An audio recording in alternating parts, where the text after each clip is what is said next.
a Dios por esta cosecha de hijos recuperados en la vida. Son cosecha de hijos recuperados. Y ustedes van a decir que no es el tema. ¿Quieren ustedes que yo hable de hijos que son huérfanos cuando sus padres están vivos? Y voy a leerles, es una línea de un escritor que habla sobre la familia, que se llama Omar Khayyam, y que escribió lo siguiente: el móvil dedo escribe, y una vez que escribe, continúa moviéndose. Ni toda la piedad, ni todo el saber, ni todo el dolor podrán hacerlo retroceder ni siquiera media línea. Ni todas tus lágrimas, ni todo tu ser podrán lavar siquiera una sola palabra. Hablar de hijos huérfanos de padres vivos es hablar de mucho dolor, de mucha confusión, de un camino de vida totalmente difícil, por lo siguiente: cuando nuestros papás están vivos y nosotros no tenemos sentido de pertenencia, no les pertenecemos, nuestras relaciones están totalmente rotas. Y quiero decirles una cosa: hay gente que está en la agrupación y que todavía la relación con sus hijos es una relación totalmente rota. Y aunque ustedes trabajen, vivan, estén dentro del grupo, si no trabajas con esa historia familiar que te ha tocado vivir, esto se va a convertir en una tragedia tremenda. ¿Cuáles son los hijos huérfanos de padres vivos? Aquellos que no tienen significancia para nuestros ojos. Aquellos hijos que nos recuerdan todo aquello que no está consumado ni realizado en su personalidad y en toda su estructura. Nacemos con carácter, pero la personalidad se construye, escuchen bien esto, a raíz de la relación profunda entre el padre y entre la madre. Aprendemos a ser personas, aprendemos a ser seres con necesidades y con satisfacciones cuando papá y mamá han asumido su papel de padre y de madre. Hay muchas tragedias en el mundo, como ustedes no tengan idea. Visualicen la tragedia de su historia. El alcoholismo se da por la ruptura entre la relación de papá y de mamá y crea una codependencia terrible. ¿Y qué es la codependencia? Es la soledad total del alma. Y a veces tienen hijos todavía, estando dentro de los grupos. Una cosa es estar en el grupo, otra en la agrupación. Hacen que todavía su historia no se confirme, no se realice. Porque pensamos que ser papás, escuchen bien esto, es ser criadores nada más. Y decimos, les damos a nuestros hijos todo lo que ocupen. No les viene el pasado por andar con mi problema de alcohol o de drogas, como lo tengas. Pero en el aquí y en el ahora tampoco les das. Y no es darles a los hijos las cosas. En psicología se llama deprivación narcisista. Aprendemos a ser personas por la mirada de nuestros papás.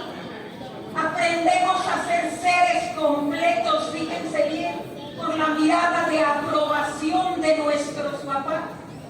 Pero en el mundo del alcohol y de las drogas, en el mundo de las adicciones, los hijos no tienen una figura central. Y cuando ya te estás recuperando en el grupo, o piensas que estás recuperándote en el grupo, olvidas lo importante que es tu familia, que son tus hijos. Y tenemos adolescentes y tenemos adultos cronológicamente con años que siguen siendo niños emocionales.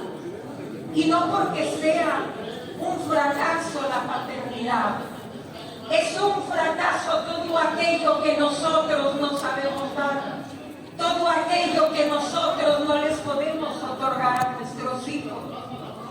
Me decía el otro día en el penal un alcohólico, porque así como vengo al Congreso michoacano, también voy al penal de mi tierra con los alcohólicos sin ser alcohólica. Y me decía, ¿cómo necesito que mis hijos vengan? Y yo le decía a este señor, tu mamá viene a verte tu mamá. Dejó de venir a verme hace mucho tiempo, pero yo quisiera que mis hijos vinieran. Y fíjense bien, eso se llama proyección. Tengo una proyección.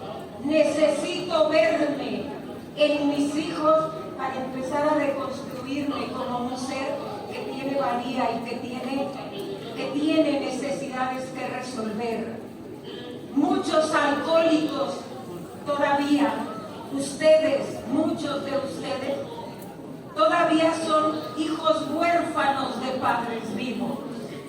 Está rota su relación con sus papás y eso se enseña a los que tenemos a nuestro lado. Y entonces nosotros pensamos nada más que tener un hijo es criarlo, es darle lo que ocupa. Un hijo necesita un padre completo, un padre y una madre, sí, con sus errores, pero también con sus cualidades. Un padre y una madre que se ocupe, que lo haga crecer, que lo haga funcional en este mundo.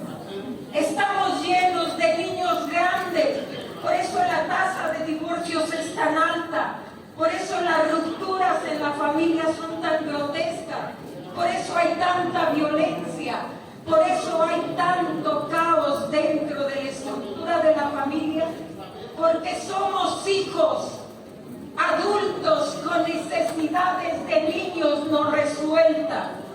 Decía Abraham Maslow, uno de los más grandes pensadores de la ciencia de las emociones, cuando tus necesidades infantiles no están resueltas, el cariño, la aceptación, la valoración, la autoestima, el anhelo de ser diferente, la oportunidad de ser distinto, cuando esas necesidades no se resuelven, nos convertimos en limosneros de afecto, no encontramos nuestro lugar en la vida y nos convertimos también en progenitores, abandonadores, que mienten, que hacen, que destruyen y que hacen que la vida del que vive con nosotros sea una vida que nomás gira a nuestro alrededor.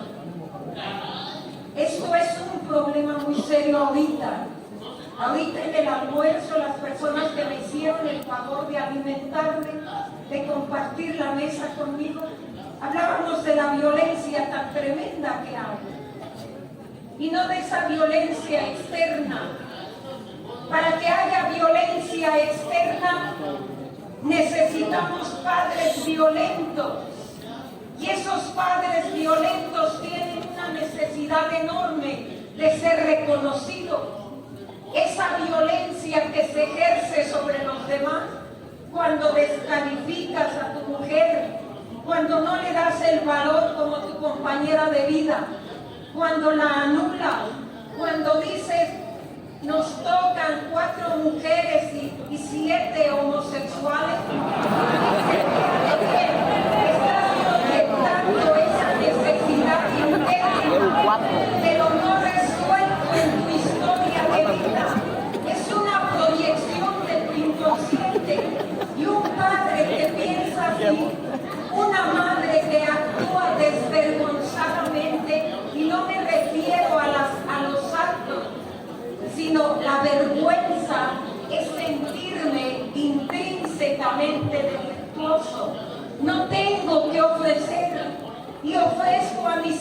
lo que hay. Tienes 5 o 7 años en el grupo y a veces esos roles internos de familia no han cambiado. Sigues resolviéndole la vida a tus hijos de 30, de 10 y de 20 años. A un hijo hay que soltarlo, fíjense bien, a los 20 años emocionalmente, a que se enfrente a la vida, a sus retos, a sus necesidades. Pero ¿qué es lo que estamos haciendo? Muchos papás dicen, yo no quiero que mis hijos sufran lo que yo sufrí. Eso es lo que decimos. Lo que no te has dado cuenta que esas necesidades que tú tuviste fueron la plataforma para que tú avanzaras en el mundo. Esas necesidades te permitieron llegar al grupo. Cuando viste toda la tristeza y todo el abandono que había en tu persona y que había en los que te rodeaban. Y tienes que darles oportunidad. No te conviertas en un padre que cría, sino en un padre que dé, que sostenga, porque todo lo que hicimos en el pasado con nuestros hijos, lo acabo de decir yo, Omar Callahan decía, ni toda la piedad, ni todas las lágrimas, ni todo el dolor van a hacer que tu historia cambie, y menos las de tus hijos. Tienes que permitir que tus hijos crezcan para la vida. Tienes que permitir que sus hijos se hagan responsables. Todavía tenemos alcohólicos de 30, 35, 60 años que sus papás les siguen resolviendo la vida. Eso es ilógico. ¡Hombres! Imagínate un alcohólico que va y le dice a su mamá, aquí te dejo a la mujer, para que tú me la cuides. Date cuenta de eso. Aquí te entrego a la nuera, mamá, para que tú hagas de su vida lo que quieras. Y van y la meten allí con su mamá. Fíjense qué terrible es seguir siendo pequeño y seguir siendo desvalido emocionalmente. Un padre construye y un padre da. Un padre se esfuerza por tener hijos que puedan resolver todos los quehaceres de su vida. Un hijo, fíjate bien, pero nosotros los echamos a pelear. Cuando ustedes entraron a Alcohólicos Anónimos, su propia familia les empezó a decir, ¿a poco piensas que con eso ni siquiera creían en ti? Te atrapaban. Te decían que no ibas a durar, te decían que las cosas no iban a ser distintas, te decían que bueno, pues a lo mejor no más por un tiempo. Por eso muchos de ustedes llegaron a la agrupación nada más con el pensamiento mágico de niños. El pensamiento mágico se da cuando tenemos entre 5 y 8 años de vida, fíjense bien, en que nomás iban a durar un ratito y que ustedes iban a poder resolver su vida como quisieran. Y la respuesta es niños grandes haciéndose cargo de la vida de otros niños que son ahora sus hijos. ¿Qué tienes que hacer con esto? No repetir historia. El programa no está para que repitas historia. Decía Platón, uno de los grandes filósofos de la antigüedad, en un lugar del mundo había una caverna, y esa caverna tenía atadas a sus paredes seres que no sabemos si eran humanos, y entre aquellos seres había uno que no estaba conforme con vivir en aquella caverna, llena de oscuridad y de espanto, de lamentos, de miseria interna, de que no te conectabas con la vida ni con lo que era. No se conocían si eran hombres o eran mujeres. Aquella caverna tenía nomás a la mitad una alumbrada que nunca se apagaba. Y aquel ser que estaba inconforme empezó a zafarse de los grilletes que ataban su cuello, sus brazos y sus piernas, porque veía a lo lejos un punto luminoso que era diferente a lo que la caverna contenía. Y cuando logra zafarse y se encamina a aquel punto que era distinto, se da cuenta, tuvo que caerse, tuvo que crecer, tuvo que ser persona antes de salir de la caverna, y se da cuenta que aquel punto luminoso era la entrada de la caverna, pero también era la salida. Y cuando se atreve a salir de la caverna, nos dice Platón, disfrutó todo lo que había, se disfrutó como niño, metiendo los pies en el agua, se disfrutó como niño, descubriendo el mundo que le rodeaba, se descubrió como niño, alimentándose de lo que el aire tenía y de todo lo que sus ojos veían. Y cuando ya hubo saciado esa necesidad infantil, pudo ver que había sol y que había más cosas adelante de él. Y cuando él ve que el día se termina, él piensa que también su día se termina. Ese logro que tuvo, él piensa que tiene que tener un fin. Y él toma la decisión cuando el ocaso estaba ya, él toma la decisión de regresarse nuevamente al interior de la caverna. Y cuando regresa nuevamente a la caverna, a la oscuridad, a eso que no tiene fin, a ese vacío de existencia, a esa prisión que lo tenía atado, se acerca con el que parecía el líder y le dice, he descubierto un mundo diferente allá. Y le dice el líder, ¿cómo que te has atrevido a salir de la caverna? Eso no es concebible. El salirse de la caverna tiene un precio. Y fíjense que le dice, grita y les dice a los que estaban atados, igual que el que se salió, vengan porque esto no puede continuar así. Este se salió de la caverna. Fíjense que todos, con un asombro inimaginable, se desatan de las paredes de la caverna.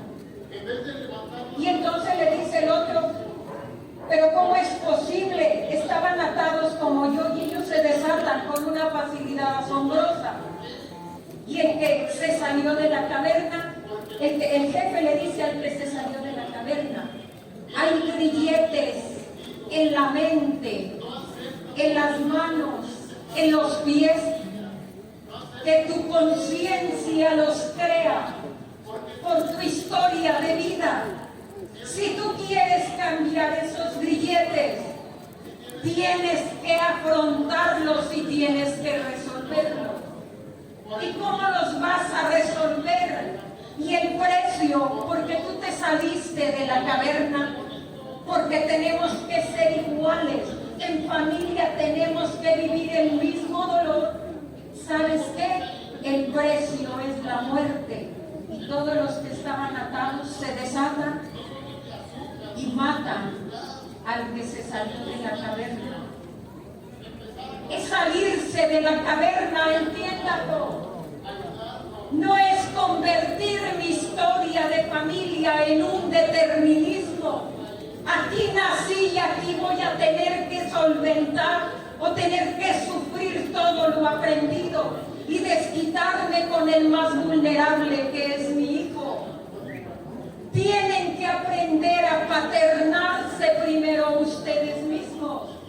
Tienen que voltear a verse. El primer paso te dice, tienes que voltear a verte, porque si tú no te ves, no puedes ver a los que viven contigo y piensas que los que viven contigo están más allá de ese mal que tú recibiste y no es verdad, porque perpetuamos formas, comportamientos, pensamientos, estructuras familiares. Por eso un alcohólico es alcohólico porque sus generaciones lo enfermaron con este tipo de formas destructivas de vida. No te dejaron ser, no se alegraron contigo, no se alegró la vida contigo, la vida de tu familia. Y estás perpetuando estas formas. Es vivir en la caverna, atado de pensamientos, atado de proyectos, atado de cambios, porque no quieres vivir en los cambios. Piensas que con dejar de beber ya fue suficiente y que por formas o por asistir a ciertos espacios tu vida tiene que cambiar. Pero el cambio comienza por ti, cuando en el primer paso te hincas y aprendes a mirarte quién eres, cuáles fueron tus necesidades infantiles no resueltas. Y cuando tú has acumulado esas necesidades infantiles no resueltas, tú le cobras la papa caliente, le avientas la papa caliente a tus hijos y se vuelven en cómplices destructivos de un sistema familiar que no da nada. Yo escucho a muchos alcohólicos decirme, ¿qué hago con mi hijo? Vive en relaciones tóxicas, anda de un lado a otro. Un día me decía un alcohólico, ¿qué cree, licenciada? Mi hijo se declaró gay. Y le dije, ¿cuál es el problema? ¿No que usted acaba de decir en la tribuna que usted fue y les pasó el mensaje a las personas que constructivamente, mentalmente han decidido ser otra cosa? Entonces que se haga la voluntad en las mulas de su compadre, pero no en la suya. ¿Cómo es posible que usted esté rechazando a quien le dio la vida nomás porque tiene un pensamiento y un comportamiento diferente? Porque le tengo una mala noticia. ¿Sabe por qué renunció a ser papá? Por ser como usted es. Por eso quiere ser diferente, porque usted está atrapando a su hijo. Usted le está llevando al estercolero. ¿Cómo es posible que nosotros seamos reales y digamos allá afuera, pero en el aquí adentro, tu comportamiento en el grupo, deshonesto, falto de cariño, de capacidad, no es otra cosa más que una réplica de lo que haces en tu casa? Fíjate bien. Eso es lo mismo.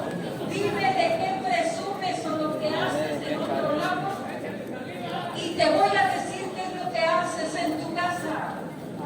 Eso es lo que haces. Aquí lo acaba de decir bellamente su compañero. Aceptan, entre comillas, a otro, pero en tu casa no aceptas al que vive contigo. No amas al que vive contigo, porque es una gran mentira que a nuestros hijos los amamos a todos por igual. Es la más peor de las mentiras. Los amamos a lo mejor de una manera diferente a cada uno, pero no los amamos por igual. Eso no es verdad. ¿Y qué sucede? Los atrapamos y estando vivos no nos importa. Estando vivos, cuando nos señalan nuestros errores, los convertimos en nuestros enemigos. Cuando nos dicen tanto grupo y no haces nada en la vida de la familia, te cuestionan, porque los hijos tenemos derecho a cuestionar, así como padres cuestionamos a los hijos. Los hijos tienen que cuestionar. Y decimos, no te metas, es mi vida, soy tu padre y tienes que respetar. Cuando no es verdad, somos una familia. Escuchen por favor esto. En una familia, si uno gana, todos ganamos. Y si uno pierde, todos perdemos. Hitler, con todo su poderío bélico que tenía, con todo ese odio que les tenía a los judíos, fíjense bien, se hizo un análisis de sus antecedentes. familiares. Y este Hitler, su abuelo, era judío, fíjense nada más. Su abuelo paterno, era judío. Abusó de la mamá de Hitler, le prometió que se casaba, a ver si le suena la historia.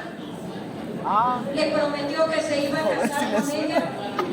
Nomás tuvo coito con ella, relaciones sexuales genitales, la embaraza y lo abandona. Y fíjense cómo vivió el odio Hitler ante los nazis. ¿Y qué es lo que hace un papá que abandona, odia a sus hijos? A veces estás ahí, pero no pintas nada de verdad. Estás ahí para descalificar, para mantener, para dar, pero ¿sabes qué? No hay crecimiento en la familia y tú eres una proyección, o tus hijos son una proyección de tu propio crecimiento. Y si no hay crecimiento dentro de la familia, ¿qué es lo que sucede? Estás atorado en etapas muy arcaicas, dice la psicología, que es en los primeros 5 años de tu desarrollo. Y mejor te preocupas por saber noticias espeluznantes en la televisión o por ver programas baratos que por conocer tu propia historia y tu propia vida, porque el que conoce su historia no la va a repetir.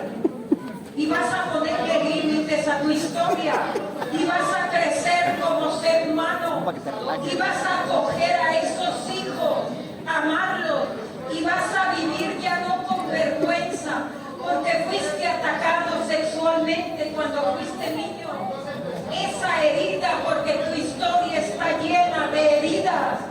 ¿Y qué es lo que vas a hacer? Te vas a reconciliar junto con tus hijos. Cuando hay crecimiento entre los hijos y los progenitores, el papá y la mamá, hay reconciliación en la historia de esa familia. Hay perdón en la historia de esa familia. Hay ganas de ser diferentes en esa familia. Y no te vas a convertir en un padre sobreprotector que todo lo da, porque cuando anduviste alcoholizado no diste nada. Vas a permitir crecer, vas a permitir que tus hijos sean, vas a permitirte amarlos con responsabilidad, vas a permitir criarlos aunque sean adultos. ¿Y qué es criar? Es dar amor incondicional. Nosotros rechazamos a los hijos que se parecen a nosotros, esos que se comportan disque mal. No se portan mal, se parecen a nosotros. ¿Qué tienes tú? ¿Qué tengo yo que no me gusta y que me cae tan mal? Esos hijos que nos recuerdan quiénes somos, esos hijos que no nos permiten o que no nos damos permiso de hacer que su historia cambie. ¿Qué tenemos que hacer? ¿Se han dado cuenta que hay arbolitos así grandotes como estamos, que siguen teniendo miedo? Un miedo grande. Hombres. Un miedo enorme. ¿Y sabes por qué tienes miedo? Porque ante los ojos de tu papá, ante los ojos de tu mamá, ante los ojos de tus hermanos, eres un ser defectuoso. Bien, eres el que carga todo el problema de todo tu sistema familiar. Por eso no encajas. Pero cuando tú, papá, tu mamá, un Señor que vives en los grupos y te vienes a los grupos, por eso es tan importante el servicio, porque el servicio te va a empezar a quitar todas esas ataduras que tienes para poder empezar a servir dentro del contexto de su familia.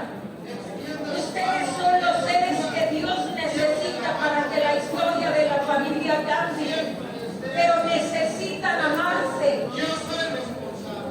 Todo lo que niegas, fíjate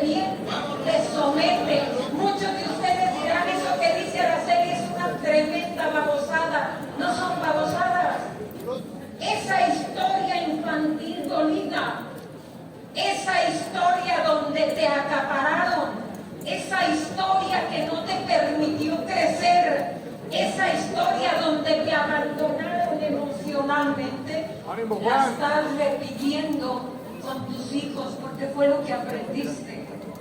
Y cuando tú te hinques, cuando tú digas, quiero salir de la caverna y no regresar, quiero darles a mis hijos, quiero pedirles perdón a mis hijos por mi historia y por lo vivido, quiero decirles a mis hijos que me alegra ser el padre, ser la madre de ellos, porque fue lo que Dios me confió. Entonces, a partir de ese momento, voy a dejar de ser papá que abandona, que no da, que no siente, que no comparte, que no vive en esa situación de familia. Ustedes son los que Dios quiere, ustedes son los que Dios necesita, ustedes son los padres y las madres que Dios eligió para los hijos que tiene, que sus hijos se sientan orgullosos de José, de Guadalupe, de María, de Pedro, de Juan, de Antonio, que sus hijos les digan, demuestra quién eres, demuestra que Dios no se equivocó al haberte elegido como mi padre y como mi madre. Hagan las cosas en nombre del amor para que tengan hijos sanos, hijos funcionales e hijos que le dan a la vida la oportunidad de que el mundo